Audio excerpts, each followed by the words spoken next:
On this episode of Jeffito's Movie Blog, I review the new movie in theaters this weekend, Only the Brave. Stick around.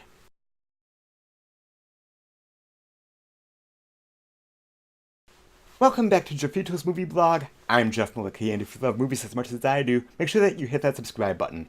I bring you movie news, movie reviews, trailer reaction videos, box office predictions, and so much more. So make sure that you hit that subscribe button, and then click that little bell notification icon so that you don't miss anything. Through hope, determination, sacrifice, and the drive to protect families and communities, the Granite Mountain Hotshots become one of the most elite firefighting teams in the country.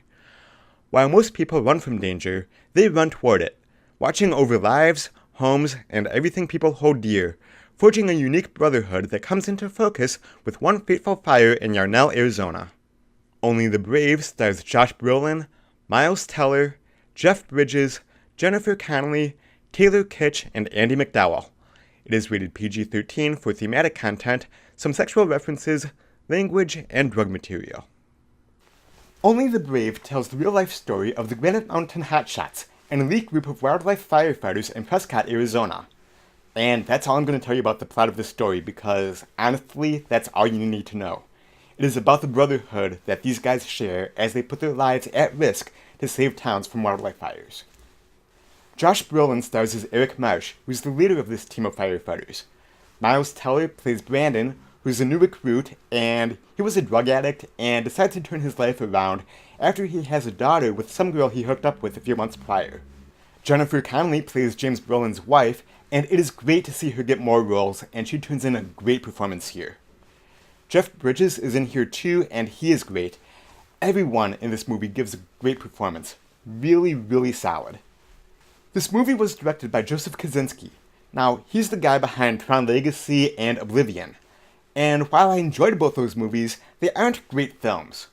I'm telling you right now, Only the Brave may not be a great film, but it is pretty close. Like, really close. He was able to get great performances by the entire ensemble cast, and granted, most of them are great actors. But yeah, Kosinski deserves a lot of credit for what he did here in terms of filmmaking. There's something really strange about this movie. I didn't really connect with the characters at first, and if I'm being perfectly honest, it almost felt like a Pure Flix or a Lifetime or a Hallmark movie. At first. But as the movie went on, I did really start to care about these characters and the relationships. They began to feel real, and you really feel for them and resonate with them. So as the film goes on and builds to the climax, yeah, it's pretty powerful.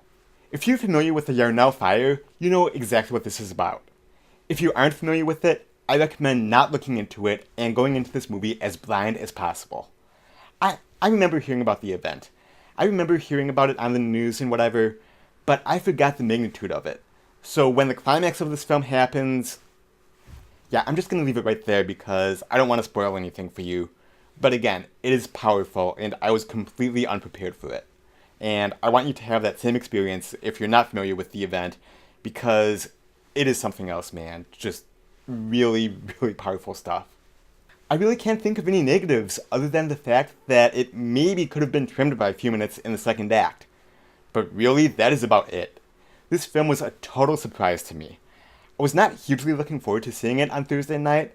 In fact, I had wanted to go see Geostorm on Thursday night, but then the studio canceled all Thursday night advanced screenings, so a few coworkers and I saw this one instead.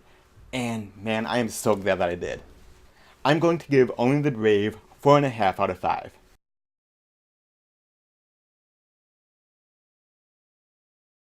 This film is absolutely worth seeing, especially in light of the recent wildfires out in California. Now, I've talked with some of my friends who live in Arizona, and the memory of the actual events portrayed in this movie is still a little raw and traumatic to them. So all I can say to that is, if that's the case, maybe hold off and watch it from Netflix or Redbox or on demand, so that you can stop it and come back later if it gets too emotional for you. For the rest of you, this maybe isn't one to rush out to the theaters to see and pay full price, but if you see it on a discount day or at a matinee showing, it is well worth it, and I guarantee you that you will enjoy it a lot. In a world where we get several larger-than-life, spectacular, big-budget superhero movies every year, This movie pays tribute to real-life heroes who put their lives on the line every day to keep the rest of us safe, and I really do hope that you see it as soon as possible. So those are my thoughts on Only the Brave. Have you seen it yet? If so, what did you think? What are some of your favorite movies based on actual events? Whatever you think, leave your comments down below and let's talk movies. Real quick, as long as you're here, make sure that you hit that subscribe button so that you don't miss any of my other videos. And if you like what I'm doing here and if you want to help to support future videos, head on over to my Patreon page and consider becoming a Patreon supporter.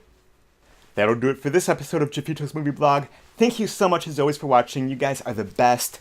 Thank you, and until next time, I will see you at the movies. Bye-bye.